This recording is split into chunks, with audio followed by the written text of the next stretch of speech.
Okay, so as it's January, at the time of presenting, a lot of people try and give something up for the new year. That might be saving money or finding a new job or something, and there's something that I gave up 17 years ago, which is quite a long time, but it's really hard to abstain from things, and that's why people fail. So 17 years ago, I stopped eating meat, and it wasn't really a choice or an idea or an epiphany, it just happened. And people find it really hard to understand how that can just happen, because people bloody love meat. But in my case, that's what happened. I didn't always be vegetarian, as this is proof, and my dad does like to bring this up a lot, that I like to eat potatoes and beef burgers. And I just like to think of my vegetarianism as repentance for when I was a small child and ate a lot of barbecued sausages and beef burgers.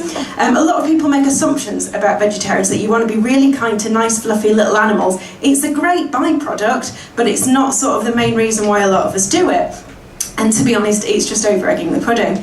But there are lots of different types of vegetarians. That's why it makes it really hard for people to know what we are and why we do it. So I'm this one, which is lacto-ovo-vegetarian, which is the most common, which is eating dairy things, so eggs, milk and cheese. The others are kind of on a bit of a spectrum, and it's a bit hard to explain. Go for that one as the main sort of one why.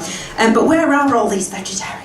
There are 2% vegetarians in the population of Britain, so it's about 1.2 million. But in Taiwan, it's 13%, so that's quite high. And in India, it's about a third, but in some cases can be 50%. But what does a vegetarian look like? These two people are both vegetarian, and they don't look alike. So again, the assumptions that you have about a vegetarian being this shivering little pale thing in a cupboard, it's not true. And they both run really big vegetarian campaigns. The stupidest question I've ever been asked about, if you were vegetarian and were stranded on a desert island, would you kill an animal and eat it? Well, unless Radio 4 put me there, I don't ever plan on being on a desert island. But what I would say, where's the graph? So the chances of me being stranded mid-flight on a desert island are in this percentile, which is 8%, and I've got a 16% chance of on-board fatalities. So I'm probably not going to make it, and if I do have an accident, I'm probably going to be near a terminal, so I'll be fine.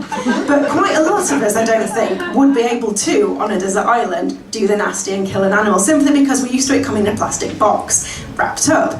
Therefore, I would challenge most people in this day and age to have the skills to be able to go out and do it. I do archery incidentally, so I probably could, but anyway. It's the same with vegetarians, because we get our food in these little black boxes as well, and then people get really funny and assume things like, but why do you want fajita strips or burgers? That's just because they have to look like what we think food is. So that's why they appeal like that. Now, rationing was implemented in the Second World War and in the First World War as well in this country, and nowadays we eat 80 kilograms of meat a year, which is more than me in meat a year, which is a bit grim. But back in the wartime, they had to eat 17 kilograms because that's what you were given.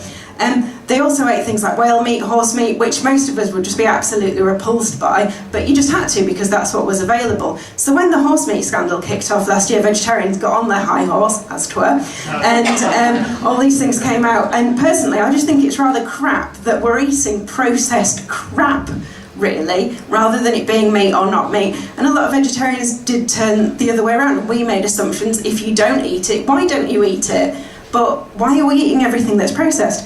In December, Beyonce, who's gone vegan, because a dietitian, I assume, told her to, wore fur in a vegan restaurant. It's not big, it's not clever, don't do it, basically. It's not a good idea. So, you know, equally, there was in Birmingham an incident last year where a Hindu was served chicken.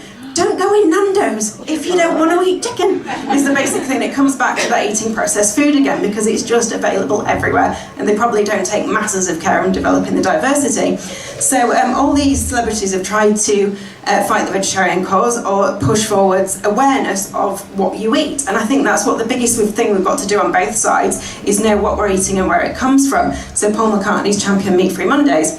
What makes me really sad is the kids think which McDonald's the food actually comes from. So 30% of 5 to 8 year olds thought that bread and pasta came from animals. which was quite fun, thought it was meat.